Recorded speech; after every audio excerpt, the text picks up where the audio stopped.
All the remaining candidates were tired and aware that the contest would soon be over.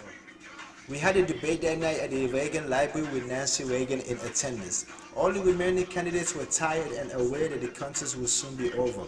It might have been a comparatively sedate event, but Min and I mixed it up anyway. Two, two heatedly, irritability being fatigue's main effect on me. We were in Phoenix for Super Tuesday. Arizona held its primary that day. I won my home state and 8 other primaries, including the biggest ones, California and New York, as well as Illinois, New Jersey, Missouri, and others.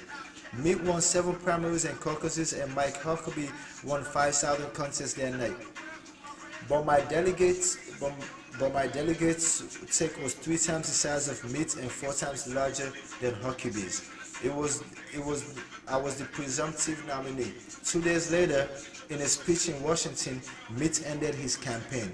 He endorsed me a week after that. Our antagonism quickly cooled as our competitive natures found other outlets and developed into a genuine friendship which I'm privileged to say continues to this day. He was an indefatigable and effective surrogate in the general election who never refused to help. I enjoyed reciprocating in 2012, endorsing him before the New Hampshire primary. Huckabee remained in the race, as did Libertarian Ron Paul. Huckabee won a few more southern contests but formally withdrew in March after I had accumulated enough delegates to secure the nomination. Paul stayed in until June when he suspended his campaign, having never won a single primary or caucus, but having made a point of some kind to his passionate followers. Tea Party, precursor to the Tea Party, right there. Ron Paul and his son Rand Paul, all of them motherfuckers. I'm surprised I don't hear much from him. That's how you know he's up to no good. We're not hearing from him. I had the advantage of being able to prepare for the general election while Barack Obama and Hillary Clinton were still in a dogfight. Hillary was proving to be a tough, resilient competitor, but Barack had something special going on. His crowds were enormous. That inspired his appeal for a campaign that aspired to more than the usual smash and grab tactics, tapped into a yearning in people alienated from contemporary politics. Much of the press was infatuated with him. I did not underestimate him. I was impressed by him and I knew I would be the underdog in the race were he to be my opponent. I had to present myself as a different kind of politician too if I was to have a fighting chance, and I had to start right away. I received President Bush's endorsement at the White House the day after Mike Huckabee had withdrawn. I appreciated it and the gracious consideration that he expended me throughout the campaign. The president's approval rating was at its lowest due to widespread unhappiness with the Iraq War and the federal response to Hurricane Katrina. Hey, Kanye West was still a black man in those days. He wasn't bouncing on that flaccid Trump dick yet. I don't know how you bounce on that shit, but how, Melanie? To state the obvious, the image conveyed by his endorsement wasn't likely to reinforce the idea that I was the different kind of Republican. Rather, it would be interpreted as a ritual anointing of an heir apparent to a then unpopular president, an interpretation Democrats were quick to publicize. Neither did the trip to Iraq I took later that month with Lindsey Graham and Joe Lieberman have the appearance of change either. The progress we have made there since our last trip was noticeable and encouraging, I said so, which might have sounded to my voters as the same old empty assurance they'd been hearing for 5 years. I had been a U.S. Senator for over 20 years and a nationally known politician for almost a decade. But while Obama and Clinton were slugging it out and consuming most of the public's appetite for politics, my advisors thought I should reintroduce myself to voters who still might be paying attention. We decided I would give several speeches in locations that had been important in my life. The subject of his speech would be mostly biographical, emphasizing my service to the nation.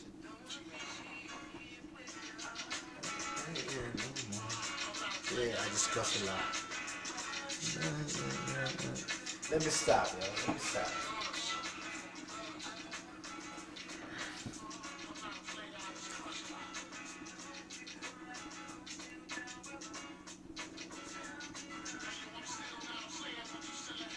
We started at Episcopal High School. The Naval Academy was the second stop.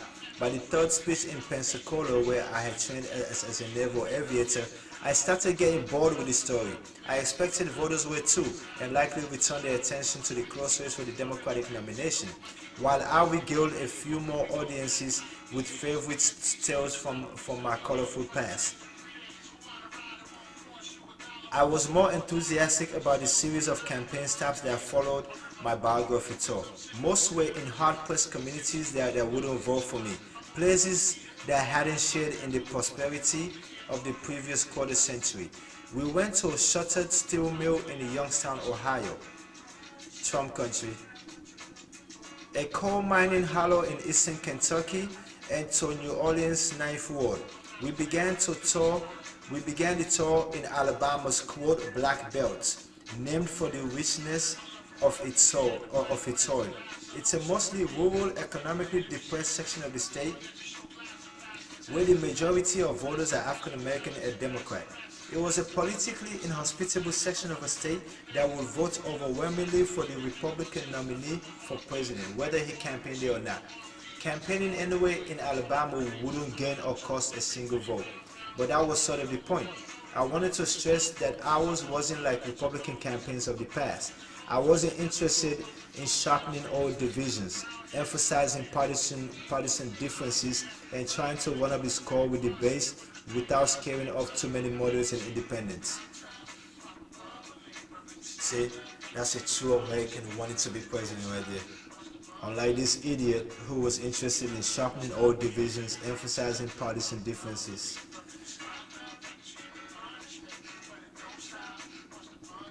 I wanted to show that I care about every American community, that all Americans are my responsibility and will be my concern were I to become their president. We kicked off the tour on an April morning in Selma, Alabama at the foot of the Edmund Pettus Bridge, where 43 years earlier, Alabama state troopers and local police had savagely beaten peaceful civil rights marchers, men, women, and children, including John Lewis, a man I greatly admired. There must be no forgotten places in America, I said to the 150 or so Selma residents who gathered to listen. Whether they have been ignored for long years by the sins of indifference and injustice or have been left behind as the world grew smaller and more economically interdependent. I recounted John Lewis's story, how he had bravely stood to take the expected blows from the troopers' batons and collapsed unconsciously in his blood-stained raincoat. In America, we have always believed that if the day was a disappointment, we will win tomorrow. That's what John Lewis believed when he marched across this bridge. The audience was mostly white, Selma is mostly black. After my remarks, reporters were quick to point out the difference as if I hadn't been aware of it myself. I'm aware the African American vote has been very small in favor of the Republican Party, I responded. I am aware of the challenges and I am aware of the fact that there will be many people who will not vote for me. But I'm going to be the president of all the people.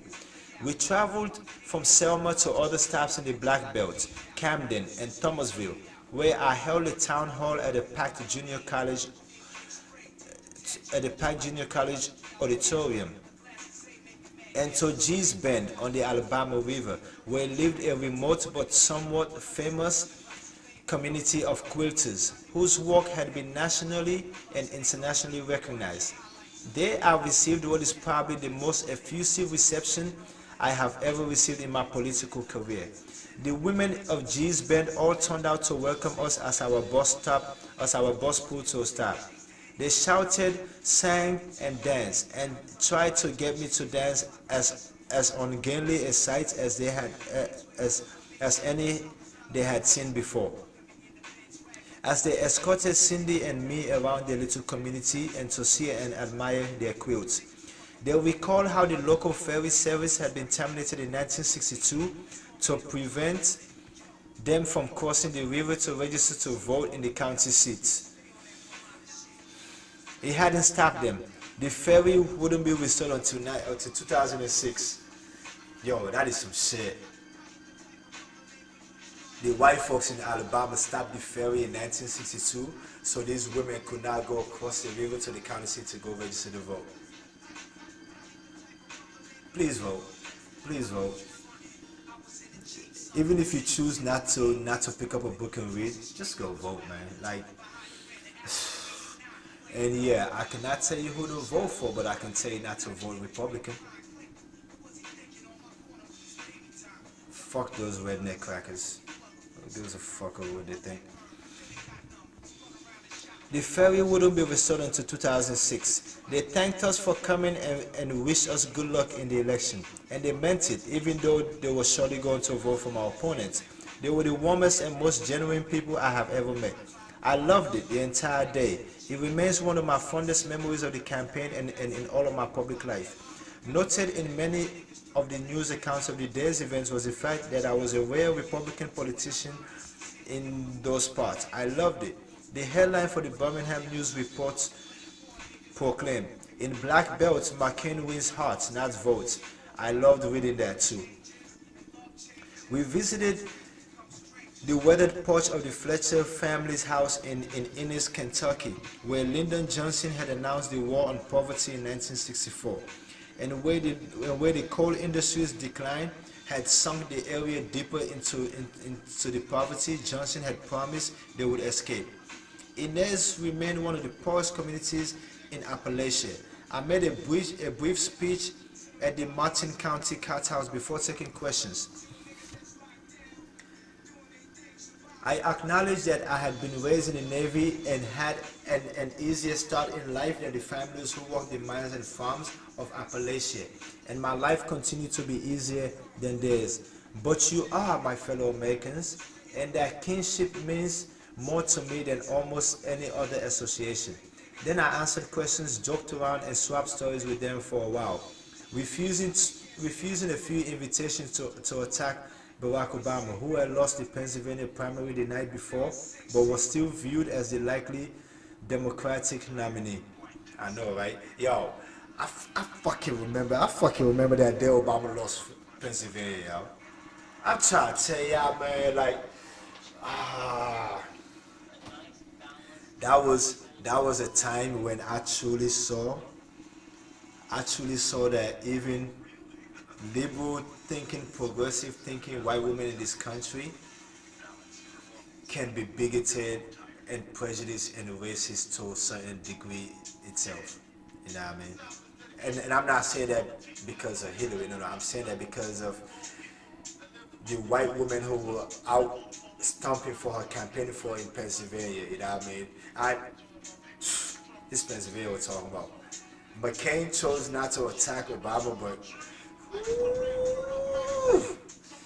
it was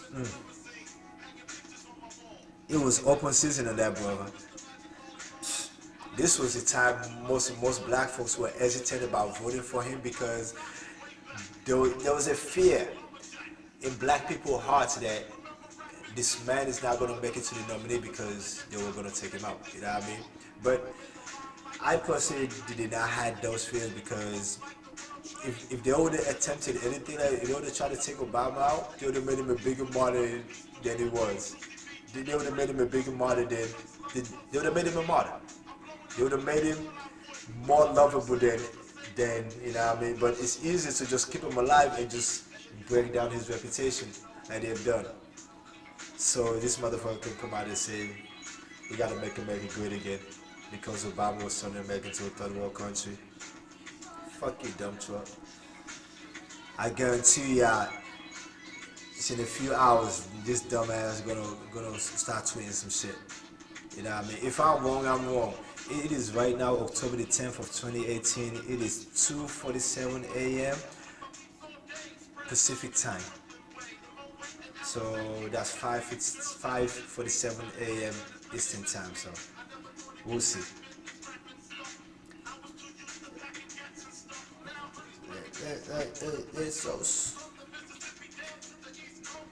There will come a time soon enough when our campaigns will trade insult, will trade accusations and batter each other. For now, I wanted to do what I was doing, talking with Americans I didn't know and who didn't really know me, and assure them of my concern for their situation. A reporter for the New Yorker described my Innes town hall as a remarkably subdued performance. I didn't mind. I followed the town hall with a fairly lively press conference. The same reporter had also noted that McCain doesn't try to stir the crowd's darker passions or its higher aspirations. He doesn't present himself as a conservative leader. He is simply a leader. Here I am, a man in full, take me or leave me. This might be the only kind of Republican who could win in 2008. I like that thought quite a bit, I like that thought quite a bit, whether it was true or not. He's from a Republicanism, it's done. I know Meghan McCain, I saw where you came back and you said that even though people are saying your father's brand of Republicanism left with him, and you said it's really not. Actually, man, your father's brand of Republicanism died when he lost the election to Obama in 2008. It didn't die with him, it died then. Now we just seeing the proof of its death 10 years ago. You know what I mean? Think about it, Megan. Think about it. Like right now, think about it. This dumbass dump truck has literally set the blueprint for every Republican conservative politician moving forward.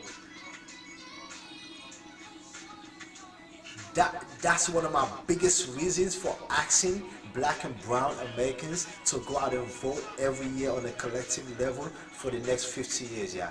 You know what I mean? Like, if you think shit is gonna get better, it's not.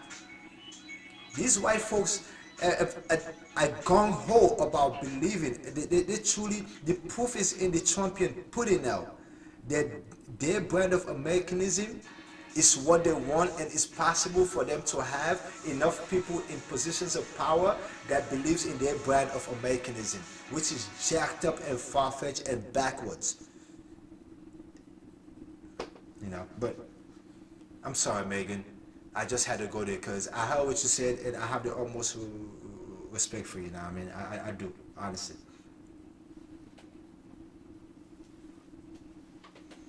We ended the tour walking the streets of New Orleans. Katrina ravaged Ninth Ward. You should have taken Kanye with you, yo. Past abandoned houses and huge heaps of debris. Reporters rode in front of us in a flatbed truck, captive for the moment and unhappy they couldn't interview the locals as we toured their devastated neighborhood. I promised to expedite the building of a new levee system and restore wetlands that could absorb storm surge. I swore never again would the federal government fail Americans as disgracefully as he had failed the people of New Orleans. We followed the tour with a series of policy speeches on healthcare, national security, economic policy, the environment, and tax reform. I gave a speech in Columbus, Ohio that envisioned the progress I hoped to achieve by the end of my first term in office, listing a number of bipartisan accomplishments that included a successful conclusion to the war in Iraq and most of our troops return home. I wanted to run the kind of substantive campaign the press and the public claim to want while they focus their attention on the horse race.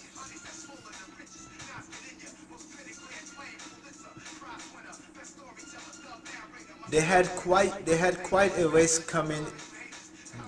They had quite a race running in the other party, and while we received dutiful attention for their campaign stops and policy speeches, it was usually relegated to the inside pages of the newspaper while the Obama-Clinton contest owned the front pages. Then it was over. In the first week of June, on the night of the last Democratic primaries, Obama collected enough delegates to be the presumptive nominees. Yo, I ain't even gonna lie. I don't know what the statistics is, what the numbers is, After that June night, within the next 3 weeks to 4 weeks, yo, you had so many black folks registered to vote for the first time in their lives. Valerie Cheever, I know you were one of them. Yeah, I finally invoked your name.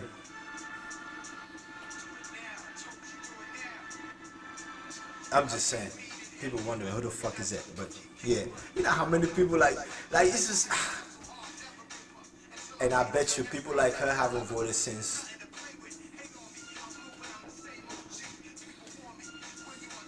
Obama collected enough delegates to be the presumptive nominee. Hillary considered and endorsed him a few days later. Turnout in the Democratic contest has set records.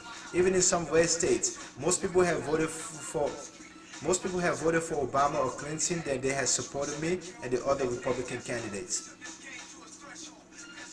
Obama looked on top of the world the night he clinched the nomination. He gave a speech that captivated his supporters and most of the press. I made a speech that night too. I didn't want to concede to him any news cycle from that day on, if I could help it. It was a mistake in hindsight. I wasn't going to own even a small share of the attention on the night a young African American with an exotic name who had come from obscurity a few years before captured the hearts and minds of millions of excited voters and won a major political party's presidential nomination. Whitey's wasn't mad at it. Whitey's wasn't happy about that. And okay, hold up now. I just thought about something because it's probably a lot of white folks who supported Obama, who voted for him, who still support and vote for him. I hope y'all know I'm not talking about y'all. I hope y'all know because if anything, I'm not trying to. I'm trying to sow some kind of discord within the white race. Yes, I'll admit to that. Even though there's already discord because you know what I mean. Trump had done that for me. Like, but you know, I am trying. I am admitted to that. I can't help it. I'm just trying to follow y'all playbook that y'all have had for the last 400 years. Willie Lynch, motherfucker. Fuck, fucker, sucker. Cock, sucker, sucker. What up, M?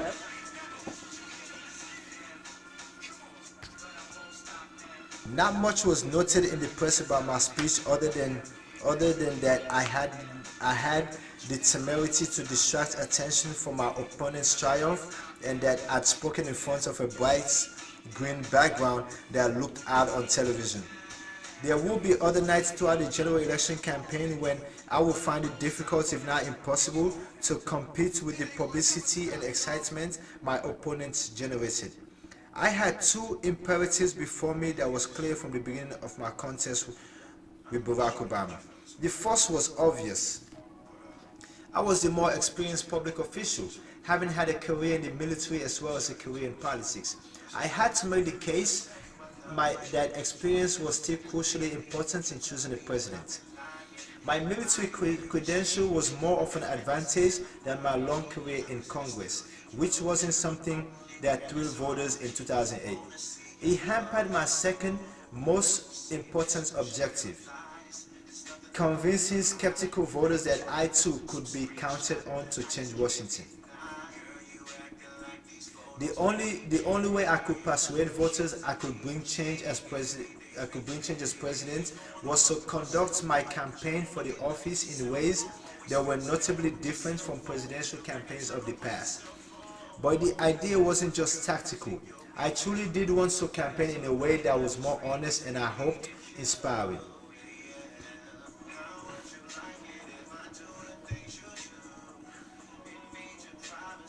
And to do that, I needed my opponents to be my partner.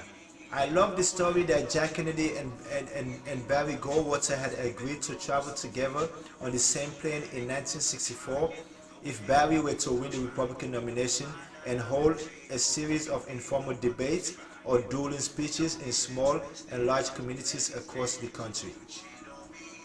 We proposed something along that line to the Obama campaign. We suggested holding 10 joint town hall style debates and traveling together to each of them. They countered by offering one town hall event on the 4th of July and the three traditional debates the Commission on Presidential Debates had already proposed. They were silent about the plane. That was disappointing. I'm not naive. I had a lot to gain. Obama had a lot to lose. He was a front runner. He had lots more money than we had. He was getting a lot more attention than I was. And he owned the change message. Yes, we can. All these advantages might have been risked or at least diminished had he agreed to share the spotlight with his opponents in such a novel way. But I believed then that by our willingness to trust voters' intelligence and decency, and to an extent to trust each other, we would have called out some of the BS in the way politics is routinely practiced, and conducted ourselves in a way that we and the country could be proud of. I love the idea. I suspect he saw the appeal of it too. But frontrunners are risk averse, challengers are risk takers, and that's how his advisors likely saw the proposal as an unnecessary risk. It's funny how John McCain got his awesome ass and he said, but I believe then that by our willingness to trust voters' intelligence and decency,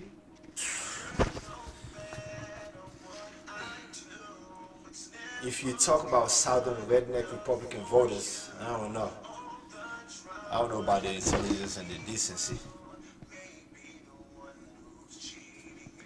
Yet his very decision to run had been a risk. I hope some of that daring would have influenced his decisions in the general election campaign. But he decided not to squander his advantages. It was a prudent thing to do. When Nancy Reagan and Lyndon Johnson's daughters invited us to hold joint town halls at the Reagan and Johnson libraries, we agreed. The Obama campaign declined. When we agreed to abide by campaign spending limits in order to receive the millions of dollars in public financing we needed, the Obama campaign, knowing that they had an immense financial advantage, announced Obama would be the first nominee to opt out of the public financing system. That was also the prudent thing to do. We expected that the press would support our position on debates and public financing and punish Obama for rejecting them. That turned out to be a misjudgment on my part. Most reporters like the idea of joint town halls and spending limits, but they like the Obama story better, and the fallout he experienced, for rejecting them was negligible. There isn't any way the loser in an election can criticize the press without appearing to be a sore loser. So I won't complain here. Not much anyway. Most of the coverage I received was fine. I didn't agree with most of it. I disliked the criticism I received, although I earned some of it. I also understand why my opponent's campaign made such good copy and attracted more attention than ours did. He was new news, I wasn't, and most reporters were more aligned with his politics than mine. Above all, his success seemed to transcend political tribalism and represent real progress against racism that had afflicted our society from its founding, and reporters, like most people, did not want to see that progress set back. We forgot about the 62 million redneck ass orphans that were lucky, huh? We forget about them. Out of 320 million people, 62 million of them.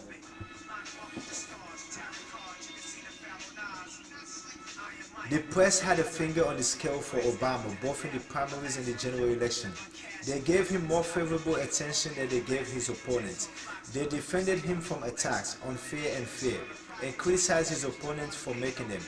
I don't think that's disputable or surprising. The favoritism wasn't universal, and it did not determine the outcome. It was just a challenge we had to factor into our decision making. I did not like it, but given the media environment we live in today, where we can restrict information gathering to sources that tell us only what we want to hear, where crackpot conspiracy websites like Infowars and Breitbart and Russia propaganda such as Russia Today and WikiLeaks, thank you! Thank you for highlighting the propaganda machine that is Russia Today. Yo, Russia Today has such an awesome ass strategy, right? They put all these blonde women on there, blonde, big boobed, long-legged ass women on there, and so to attract the red-blooded rape, rape tendency as white boys of the Confederate States. You know what I mean? They have some sisters on there too. You know, you have to throw some black folks in there because according to U.S. law, you cannot just hire all white people. You know what I mean? You can try to fake your way and just throw a couple of minorities in the mix. You know. But given the media environment we live in today, where we can restrict information gathering to sources that tell us only what we want to hear, where crackpots, conspiracy websites like InfoWars and Breitbart, and Russian propagandists such as Russia Today and WikiLeaks are taken more seriously by their credulous followers than journalism practiced with professional standards and ethics. The problem of routine liberal bias in the media seems positively quaint. I concur, sir. I'm familiar with how reporters can favor and protect one candidate over another. I had that advantage in the primaries in 2000, and I know it when I see it. It's certainly helpful, but you cannot win a presidential election on better press alone. The irony here is that Obama did not need it. He was running a hell of a campaign. He had battled lightning in a political environment that couldn't have been more favorable to the party out of power. He was in accord with the country and the times. He was the biggest political show on earth. His first trip overseas as the Democratic nominee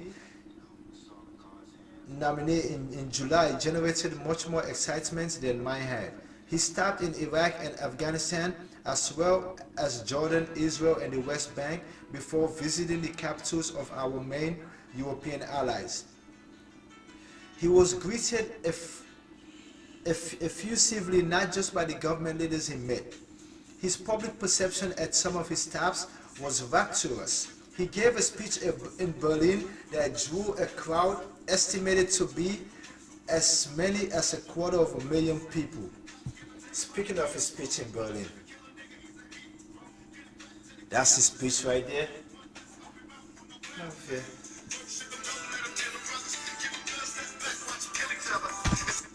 That's his speech right there. I told y'all already earlier, man. That's the speech right there that made me believe that, yeah, I can literally, that made me think that, yes, that's my modern day Dr. King.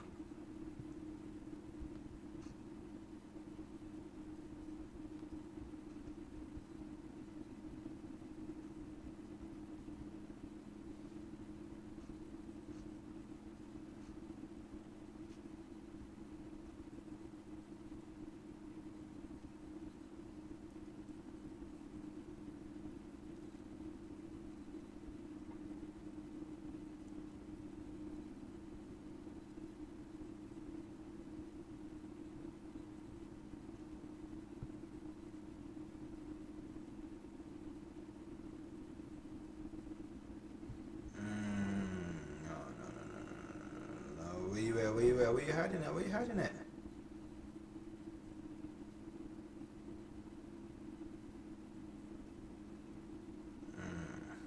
Okay. Okay. That speech was awesome as fuck. That speech was awesome as fuck, yo. She was given on July the 24th of 2008.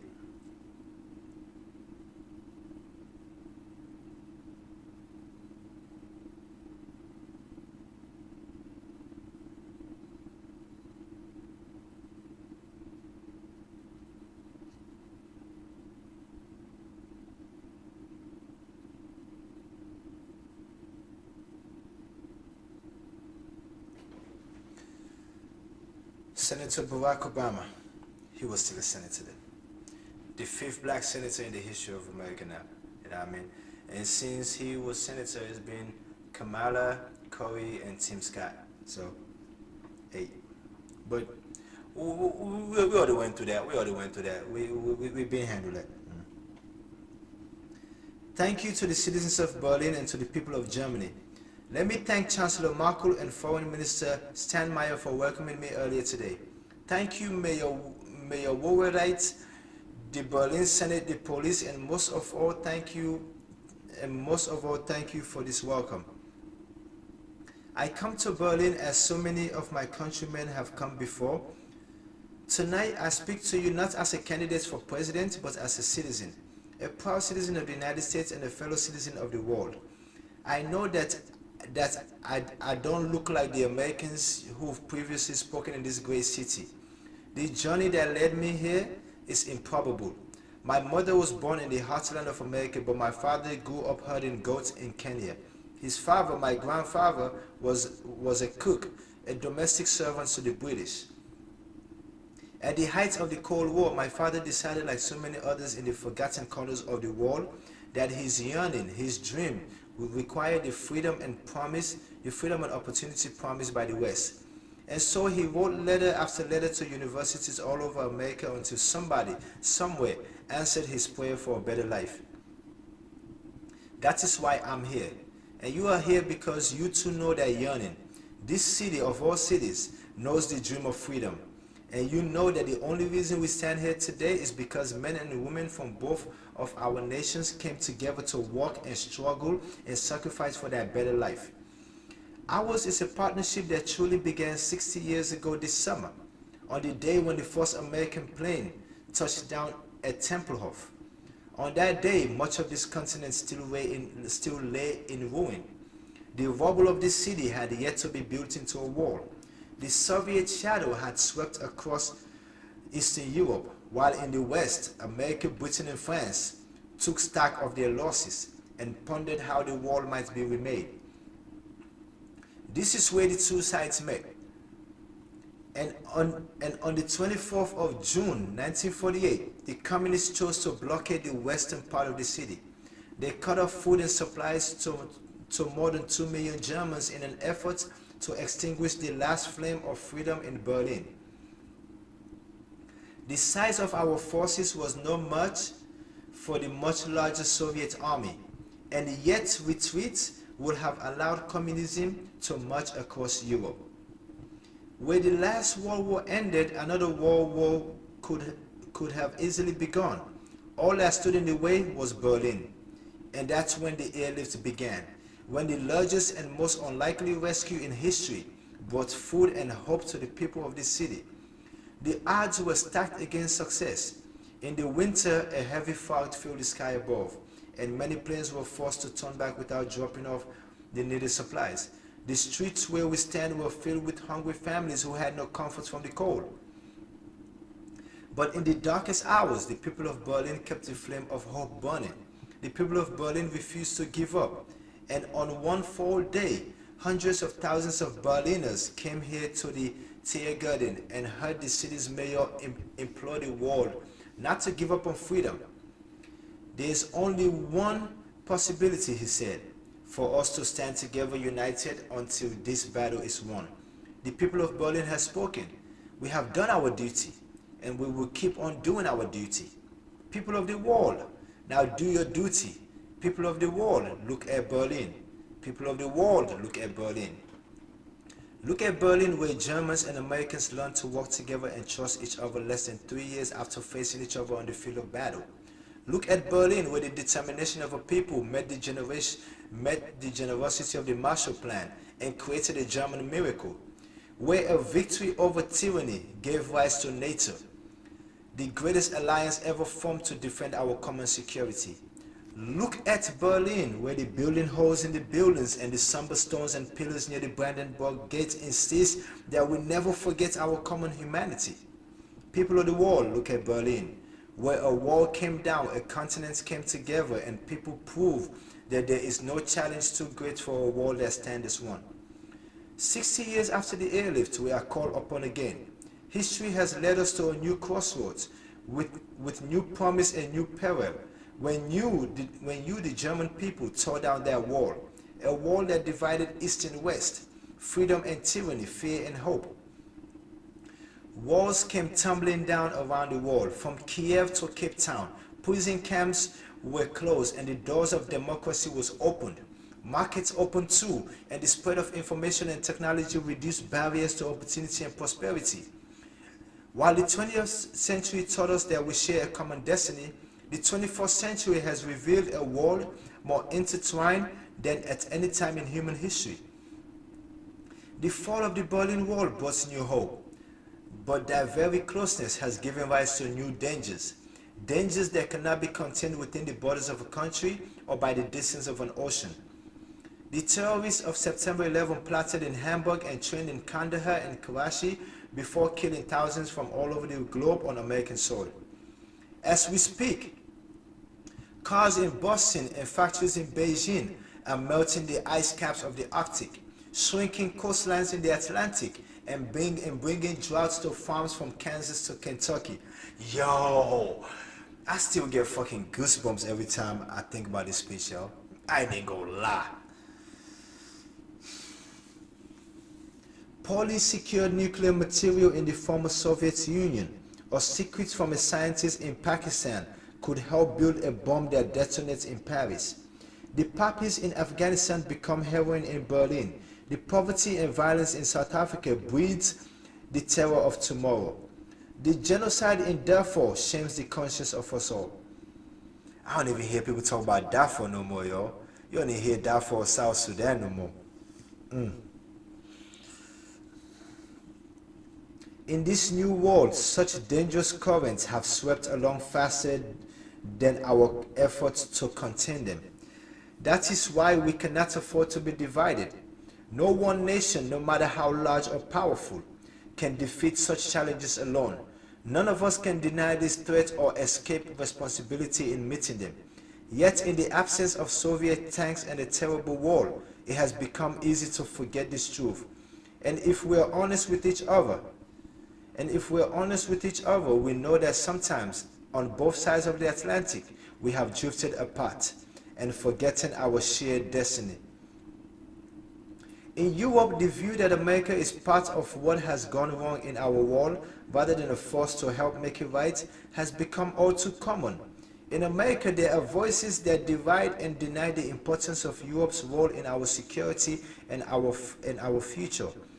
Both views miss the truth that Europeans today are bearing new burdens and taking more responsibility in critical parts of the world, and that just as American bases built in the last century still help to defend the security of this continent, so does our country still sacrifice greatly for freedom around the globe. Yes, there have been differences between America and Europe, no doubt. There will be differences in the future. But the burdens of global citizenship continues to bind us together. A change of leadership in Washington will not lift this burden. In this new century, Americans and Europeans alike will be required to do more, not less. Partnership and cooperation among nations is not a choice. That was my line right there. Partnerships and cooperation among nations is not a choice. It is the only way to protect our common security and advance our common humanity. That is why the greatest danger of all is to allow new wars to divide us from one another. The wars between all allies on either side of the Atlantic cannot stand. The wars between the countries with the most and those with the least cannot stand. The wars between races and tribes, natives and immigrants, Christian and Muslim and Jew cannot stand. These now are the wars we must tear down. We know they have fallen before. After centuries of strife, the people of Europe have formed a union of promise and prosperity. Here, at the base of a column built to mark victory in war, we meet in the center of a Europe at peace. Not only have walls come down in Berlin, but they have come down in Belfast, where Protestants and Catholics found a way to live together. In the Baltic, where our Atlantic alliance ended wars and brought savage war criminals to justice. And in South Africa, where the struggle of a courageous people defeated apartheid. So history reminds us that wars can be torn down, but the task is never easy. True partnership and true progress requires constant work and sustained sacrifice. I'm asking for 50 years of voting here, man. True partnership and true progress requires constant work and sustained sacrifice.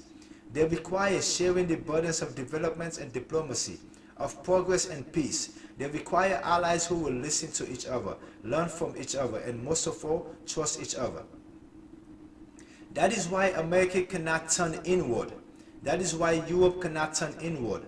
America has no better partner than Europe. Now is the time to build new bridges across the globe as strong as the one that bound us across the Atlantic. Now is the time to join together through constant cooperation, strong institutions, shared sacrifices, and a global commitment to progress to meet the challenges of the 21st century.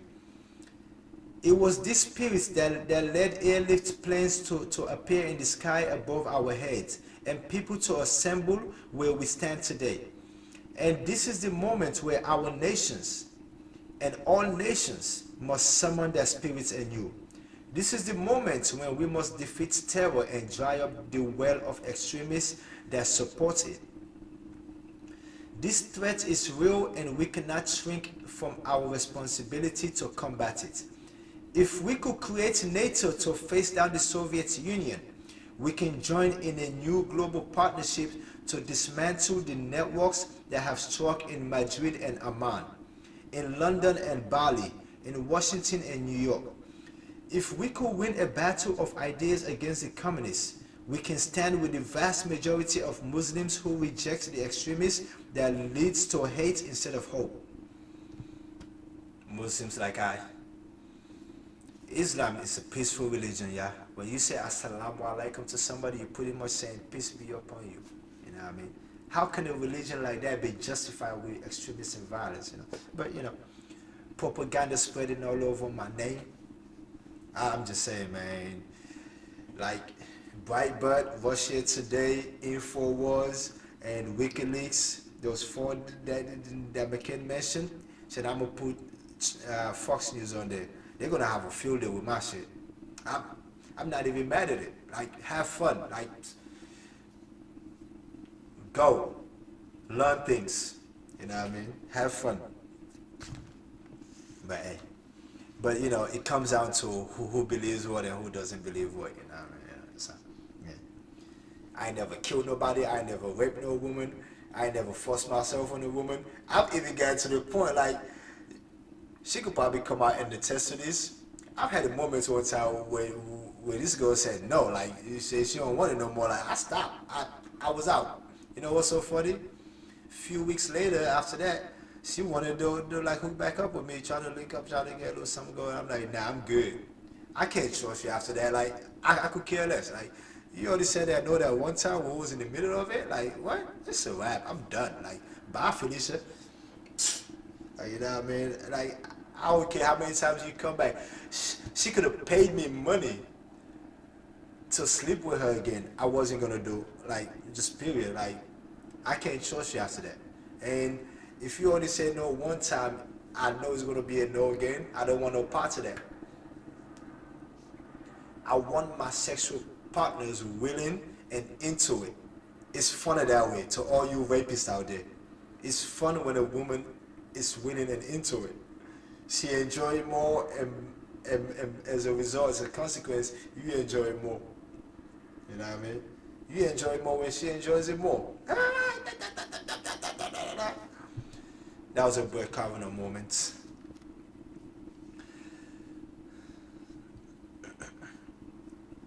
This is the moment when we must defeat terror and dry up the well of extremism that supports it. This threat is real and we cannot shrink from our responsibility to combat it. If we could create NATO to face down the Soviets,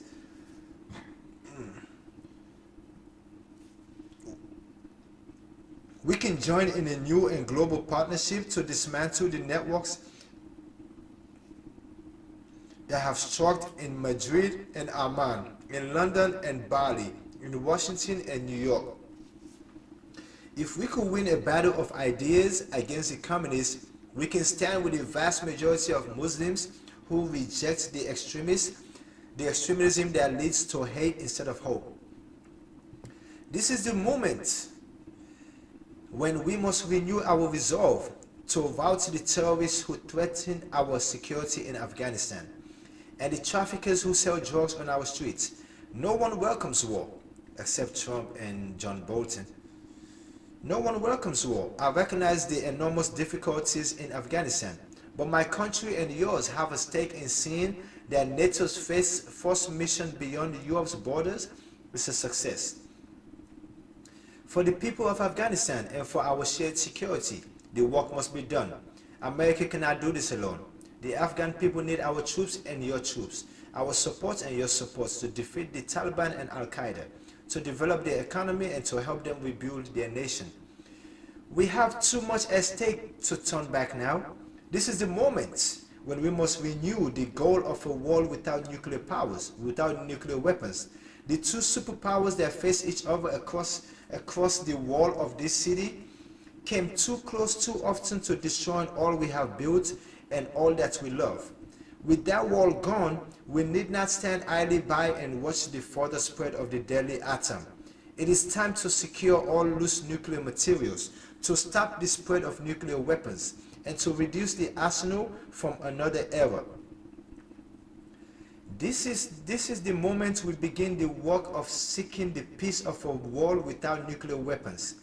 This is the moment when every nation in Europe must have a chance to choose its own tomorrow, free from the shadows of yesterday. Yo, Obama went in, yo. I can see why Kyle Penn decided to leave the show house and go work for Obama as a speechwriter. I can see that, bro. You know what I mean? I would have done the same thing too, Cal. Trust and believe. I would have done the same thing too, brother. This is the moment when every nation in Europe must have the chance to choose its own tomorrow, free from the shadows of yesterday. In this century, we need a strong European Union that deepens the security and prosperity of this continent, while extending a hand abroad. In this century, in this city of all cities, we must reject the Cold War mindset of the past and resolve to work with Russia when we can, to stand up for our values when we must, and to seek a partnership that extends across this entire continent. This is the moment when we must build on the wealth that open markets have created and share its benefits more equitably.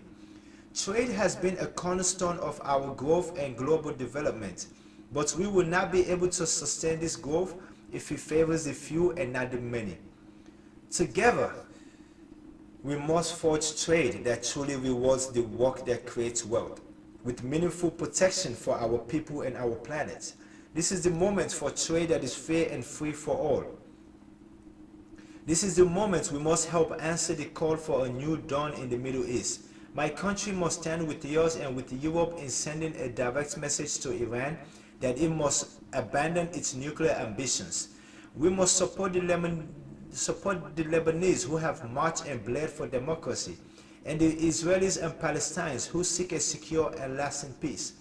And despite past differences, this is the moment when the world should support the millions of Iraqis who seek to rebuild their lives, even as we pass responsibility to the Iraqi government and finally bring this war to a close. This is the moment when we must come together to save this planet. Let us resolve that we will not leave our children a world where the oceans rise and famine spread and terrible storms devastate our lands. We will not leave the world in the country where a president goes and throws a roll of toilet paper at people who are going through a hurricane.